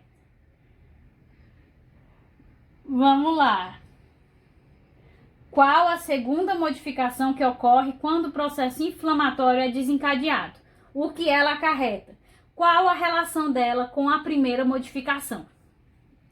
Então, a segunda modificação que acontece, e aí eu já entro na segunda pergunta, certo? Qual é a relação dela com a primeira modificação? A segunda modificação que acontece é o aumento da permeabilidade ali no local, certo? E esse aumento da permeabilidade, ele está diretamente relacionado ao processo de vasodilatação. Porque no momento em que ocorre a vasodilatação, as paredes dos vasos sanguíneos expandem e acabam por afastar as células que compõem ali, que formam aquele vaso sanguíneo. Se eu estou tendo um afastamento entre essas células, eu estou aumentando o espaço intersticial entre essas células. Se eu tenho mais espaço entre essas células, eu tenho aí um aumento da permeabilidade, que é a segunda modificação. Esse aumento de permeabilidade vai me permitir o quê? Que ocorra o processo de diapedese. E automaticamente, quando ocorre o processo de diapedese, eu também tenho um segundo processo acontecendo, que é o processo de ativação endotelial, que a gente vai já responder em outra questão, certo? Não agora. Então, o processo de aumento da permeabilidade vai acarretar na diapedese e na ativação endotelial, certo? E a relação dela com a primeira modificação é essa, que ocorre esse aumento da permeabilidade devido a essa vasodilatação que acaba afastando as células aí das paredes dos vasos. Beleza? Então vamos aí para outra para responder justamente o que é a diapedese e a ativação endotelial. Então a gente tem que a diapedese nada mais é do que a passagem das células de defesa para o local da infecção. Então, no momento em que eu tenho um aumento dessa permeabilidade, ou seja, a geração de espaço entre essas células do endotélio, né, essas células da parede do vaso, eu tenho uma facilidade de passagem de células de defesa, que estão sendo atraídas por quem? Pelas quimiocinas e as citocinas que estão sendo secretadas pelos macrófagos. Então, os macrófagos vão atrair uma grande quantidade de neutrófilos, né, que vai ativar mais ainda, induzir mais ainda a resposta inflamatória. E aí eles vêm e esses neutrófilos passam por entre esses espaços que estão existindo agora entre as células epiteliais dos vasos. E aí esse processo de passagem, né, essa espremida que as células de defesa fazem entre as células das paredes dos vasos para chegar ao local da infecção é o processo de diapedese. Pode ser um neutrófilo, pode ser um linfócito B, um linfócito T, certo? Então, esse processo de passagem dessas células de defesa por entre células endoteliais é que é o processo de diapedese, certo? E o processo de ativação endotelial já é o processo em que essas células do endotélio, quando elas se veem nesse processo de dilatação, ou seja, em que elas se afastam, em que há a formação de um espaço intersticial entre elas, elas passam aí a expressar nas suas membranas moléculas de adesão para monócitos, né, que são as formas circulantes do macrófago, os precursores do macrófago, certo? E também neutrófilos. Então, essas moléculas de adesão, elas atraem mais células de defesa e elas ficam expostas aí na membrana das células endoteliais das paredes dos vasos, certo? Não são das células de defesa, não são ali dos glóbulos brancos, nem dos glóbulos vermelhos do sistema sanguíneo. São das próprias células do epitélio dos vasos. Então, eles passam a expressar essas moléculas de adesão que vão atrair aí esses neutrófilos e esses monócitos e permitindo com que eles atinjam esses espaços intersticiais entre as células endoteliais e aí eles penetrem o local da infecção através do processo de diapedese e possam aí atuar combatendo aquela infecção. Beleza? Tranquilinho?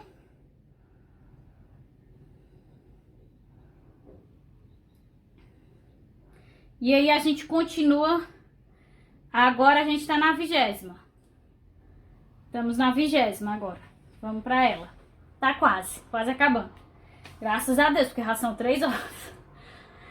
Então vamos lá. Como a segunda modificação está relacionada com o terceiro e quarto sinais flogísticos da inflamação? O terceiro e o quarto sinais flogísticos da inflamação são o edema e a dor. Então, no momento em que eu aumento a permeabilidade, né, que é a segunda modificação, se eu aumentei a permeabilidade, eu vou permitir que mais células de defesa extravasem para o local da infecção e automaticamente, se está ali no sangue, né, no líquido sanguíneo, eu vou também ter extravasamento do conteúdo sanguíneo. Então, vai ter extravasamento de mais células e de líquido sanguíneo. Isso vai causar um acúmulo, né, um aumento ali do volume, tanto de células como de líquido, e esse aumento vai causar o inchaço, né, o edema, que é o terceiro sinal flogístico.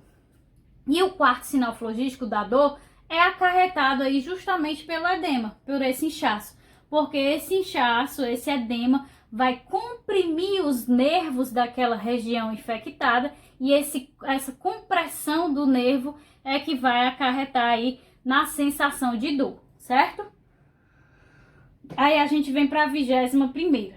O que são os mediadores químicos da inflamação e quais as principais fontes desses, certo? Então, a gente tem como mediador químico da inflamação moléculas químicas que não sejam as citocinas que estimulam a resposta inflamatória. E aí eu já introduzi vocês lá no início, né? A gente tem como fonte moléculas que são secretadas pelos neutrófilos. Os neutrófilos secretam sim citocinas, mas eles também secretam esses mediadores químicos derivados do ácido araquidônico. Esses mediadores químicos lipídicos são os leucotrienos e as prostaglandinas, que vão ter a mesma capacidade das citocinas de estimular a vasodilatação, que aí é aumento da permeabilidade, como também a vasodiluição, certo? Além dessas moléculas, esses mediadores químicos lipídicos provenientes dos neutrófilos, nós temos uma segunda fonte de mediador químico. Qual é a segunda fonte de mediador químico que estimula a inflamação? As anafilotoxinas provenientes do sistema do complemento, certo? Então, aquelas moléculazinhas, aquelas proteínas anafilotoxinas do sistema do complemento também vão estimular essa resposta inflamatória, ou seja, vasodilatação, aumento de permeabilidade e todas as consequências do processo inflamatório. E a terceira e última fonte, que não são as citocinas do processo inflamatório, são os mastócitos, né? Então, os mastócitos são aquelas células que têm vários grânulos dentro delas, que contém histamina, principalmente, e também molécula heparina. Então, no momento em que o indivíduo sofre, por exemplo, um dano mecânico, quando o sinal desse dano mecânico é propagado para o sistema nervoso e tudo mais, não ocorre nenhuma geração de processo inflamatório através dos mastócitos. Mas algumas vezes esse dano mecânico não envia o sinal, não propaga o sinal do dano para o sistema nervoso. Então acaba que essa terminação nervosa que recebeu esse dano mecânico produz alguns neuropeptídeos para tentar propagar esse sinal ali na região em que ele está, na região da derme. E a derme ela é rica em macrófagos, nessas terminações nervosas livres, e outras células que estão presentes ali na derme, que eu não sei se vocês se lembram do sistema tegumentar, são os mastócitos. E aí esses neuropeptídeos que foram gerados pelo neurônio que não propagou o sinal para os demais neurônios, né? Esse nervo, então ele acaba gerando esses neuropeptídeos. Esses neuropeptídeos têm a capacidade de atuar sobre os mastócitos, causando a degranulação dos mesmos. E o que é a degranulação dos mastócitos, que a gente viu nas reações alérgicas, é a liberação de histamina e heparina. Histamina é o vasodilatador, a heparina é o vasodiluidor, então também vai estimular aí essa resposta inflamatória, certo? Então os mediadores químicos provêm dos neutrófilos, do sistema do complemento e dos mastócitos, certo? Beleza?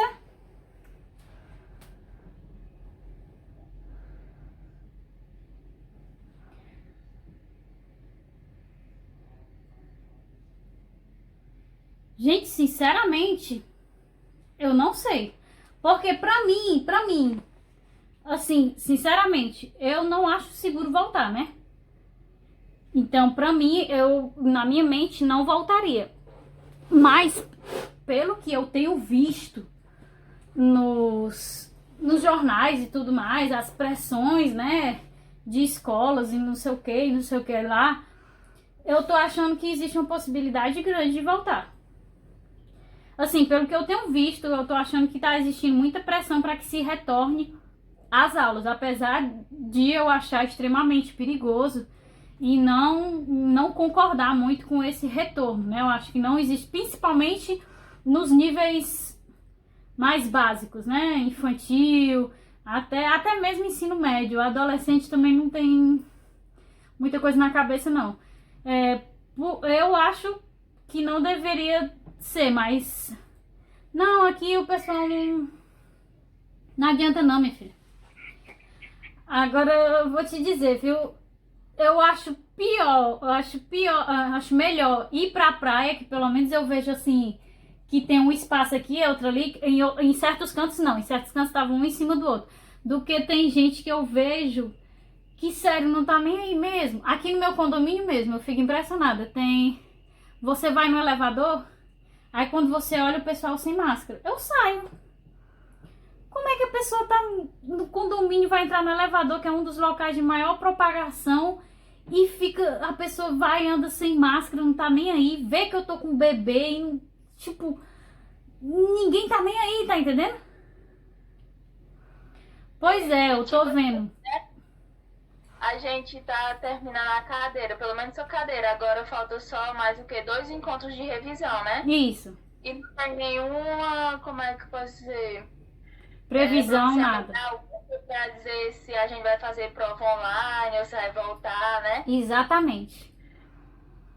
Não tem nenhuma previsão, nada. Toda semana dizem que estão se reunindo, que vai emitir a nova resolução, mas eu acho que também é porque tem que aguardar o posicionamento do governo do estado, né? Do Camilo, exatamente. Próxima semana, eu acho, ele já termina as 2 cadeiras dele. Aí ninguém sabe como é que fica, né? A gente vai ficar só revisando em casa, porque não vai poder fazer prova online por enquanto, não sabe se volta. E prova realmente online, porque assim, eu achava que com o tempo, né, como as coisas não estão se resolvendo, iam dizer, não, agora a gente vai ter que aceitar que tenha prova online, mas pelo que eu tô vendo é de jeito nenhum, prova de jeito nenhum. Aí não se sabe como vai poder partir para o outro semestre sem nota, né? Porque tem que ter nota. Aí... E eu tô morrendo de medo, que eu tenho que ir em Iguatu próxima semana. Gravar as aulas práticas de anatomia. Gravar todas num dia só. Eu tô apavorada. Mas tem que ir, né? Vou pra gravar essas aulas. É. Meu Deus. Uma viagem desse tamanho. Nem me fale não, que já me dá um nervoso. E o pior, que são 6 aulas, né? Se for mais ou menos 1 hora de aula para cada, vai ser extremamente cansativo. Porque eu não quero ir outro dia, né? É melhor fazer tudo num dia só. Aí vão ser 6 horas direto ali gravando, mas vai ter que ser. Para poder concluir a carga horária, né?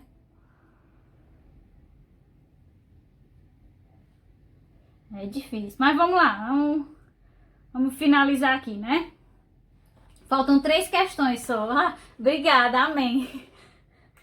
Então, quais são? A gente tem os sinais locais da inflamação, que é vermelhidão, calor, edema, dor e a perda de função, mas a gente também tem sinais sistêmicos da inflamação. Então, o processo inflamatório, ele também tem essa capacidade de desencadear esses sinais aí sistêmicos. Então, a gente tem como sinais sistêmicos 2 divisões: sinais sistêmicos protetores e sinais sistêmicos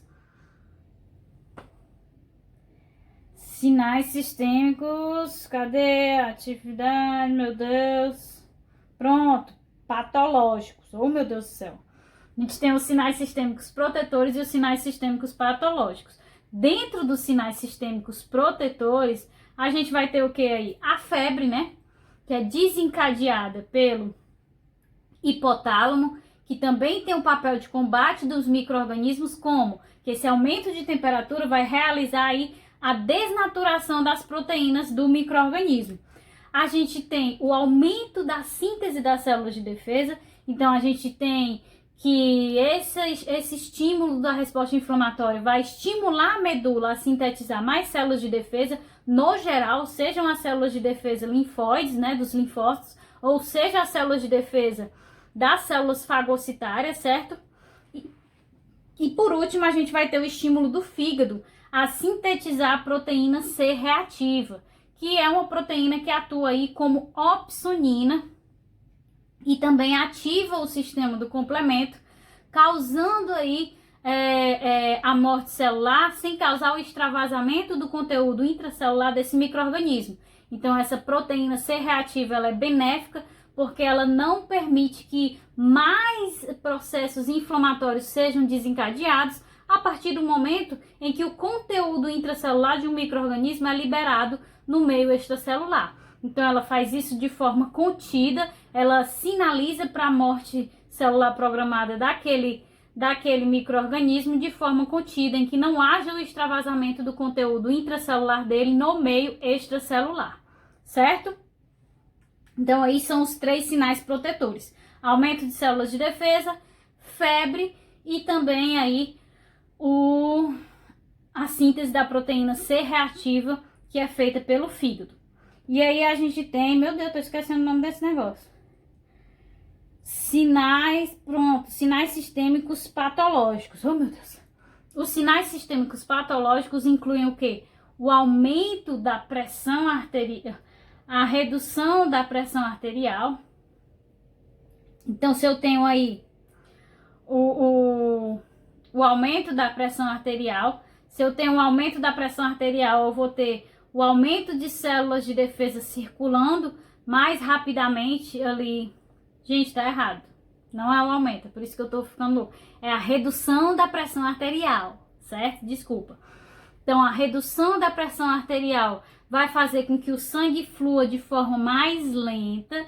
Se o sangue está fluindo de forma mais lenta, essas células de defesa podem ter mais tempo ali de ação, de contato com o local da infecção, ao mesmo tempo em que, se o sangue está fluindo de forma mais lenta, eu também vou ter o quê? Uma propagação do micro-organismo reduzida, porque ele não vai estar circulando de forma rápida pela minha corrente sanguínea. essa propagação ela vai estar sendo lenta. Além dessa pressão arterial reduzida, permitir que não ocorra aí a propagação rápida, né, desse micro-organismo, também ocorre o segundo sinal patológico, que é a da trombose. Então, há a formação de trombos aí em determinados pontos dos vasos sanguíneos que vão impedir justamente a saída desse micro-organismo para outros pontos. Então, vai haver aí o fechamento daquela região infectada para que não haja propagação desse micro-organismo. E o terceiro sinal patológico, certo? Tem os protetores e tem os patológicos. E o último sinal da inflamação patológica é a caquexia, que aí nada mais é do que manter o organismo aí no estado caquético, né? Que é de onde vem o indivíduo caquético, que é quando a gente fica assim, molinha, né? Que é quando a gente está doente, a gente diz, eu tô mole. Nada mais é do que um sinal sistêmico patológico do nosso organismo para que a gente fique em repouso e ele possa voltar todas as nossas energias, as nossas fontes de energia para o combate àquele micro-organismo e não ficar gastando a nossa energia com outros processos metabólicos que não sejam essenciais naquele momento. Então, o terceiro sinal é justamente a caquexia, fazer com que esse indivíduo acabe ficando em estado de repouso para manter aí por mais tempo esse repouso do indivíduo, certo? E a última questão é como ocorre a finalização do processo inflamatório, certo?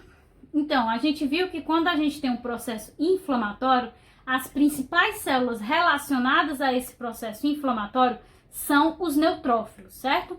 Então, a gente tem um elevado número de neutrófilos morrendo constantemente, porque eles fazem ali aquelas suas armadilhas proteicas em forma de rede para matar os micro-organismos, só que ao mesmo tempo, como é uma armadilha extracelular, os neutrófilos também acabam morrendo. Então, a gente tem uma quantidade muito grande de neutrófilos mortos, ao mesmo tempo em que a gente tem a morte dos micro-organismos. Os macrófagos que estão se dirigindo ali para aquele local da infecção, eles têm a capacidade de reconhecer os neutrófilos mortos. Quando os macrófagos reconhecem os neutrófilos mortos, eles se diferenciam em macrófagos do tipo M2.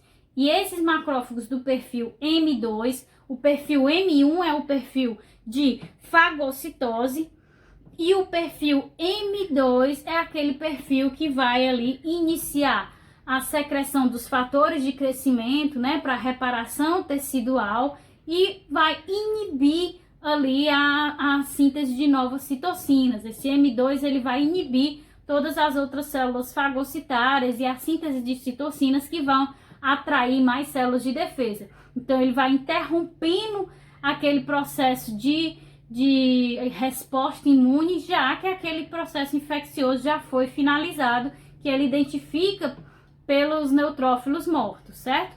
E aí, quando a gente tem esse processo de interrupção da atração de novas células de defesa, e aí o reparo tecidual através da secreção dos fatores de crescimento, se nós tivermos um processo inflamatório crônico, né, que fica indo e voltando constantemente, esses macrófagos, eles constantemente vão identificar como a infecção terminou, e aí ela começa novamente, aí eles identificam novamente que a infecção terminou. Então, esse ciclo, né, de infecção crônica, de inflamação crônica, vai fazer com que os macrófagos acabem desencadeando, nesse processo de reparo tecidual, a síntese de células musculares lisas, que são aquilo que confere a característica de fibrose numa região que não está completamente curada. Então, o processo de inflamação crônica pode acarretar esse processo de fibrose desencadeado pela ação dos macrófagos do perfil M2 a cada reinflamação, reinfecção que ocorre recorrentemente, certo? Tranquilo, gente? Tranquilo não é porque foi muita coisa, né? Mas deu pra dar uma... Oi. Não, acabou. Karine. Diga. Nas próximas aulas você vai dar a revisão de quais conteúdos? Próxima aula eu vou dar a imunidade adquirida, então vai ser anticorpos, a apresentação de antígenos e o MHC e ativação de linfócitos T e B. Pronto, tá bom. Aí Obrigada, na só pra me outra, anotar aqui. certo, e na outra aula vai ser imunologia aplicada, né? Autoimunidade, reações de hipersensibilidade, transplantes, imunização passiva e ativa, vai ser a parte aplicada, certo? Aí você vai mandar as questões também? Eu mando antes para vocês irem acompanhando e se quiserem ir anotando, Tá bom, obrigada. nada. Tranquilo, gente, tranquilo que eu falo assim, né? Mas, Deixa eu te perguntar diga. uma coisa. Outra. Qual é a associação da vitamina C? Porque a pessoa, como é isso, eu tomo vitamina C para ajudar o sistema imunológico. Onde é que ela entra? a vitamina C não é ela diretamente, né? Se não tiver o zinco, não estimula em nada a síntese das células de defesa lá pela medula. Porque a vitamina C associada ao zinco, ela tem a capacidade de estimular, né, a síntese de novas células de defesa. Então, automaticamente, a gente aumenta a quantidade de células de defesa que a gente tem no nosso organismo. Então, aumenta a nossa imunidade. Então, a gente precisa da associação da vitamina Z com zinco para aumentar aí a síntese dessas células de defesa. De nada. Mais alguma coisa, gente? Sabe o que é que eu tô com medo? Do celular não ter tido memória para 2 horas, porque eu acho que foram 2 horas praticamente de aula. E aí eu ter que gravar um outro pedaço porque ele não tem memória. Ai, Jesus. Ai, Jesus Cristo. Vamos lá. Gente, pois então até a próxima semana, tá? Obrigada pela presença. E aí, de novo, próxima semana, envio as questões antes. Se vocês tiverem alguma preferência, a gente pode ir resolvendo. Ou então a gente resolve na ordem novamente. Beleza? Fechado? Boa tarde, gente. Tchau, tchau.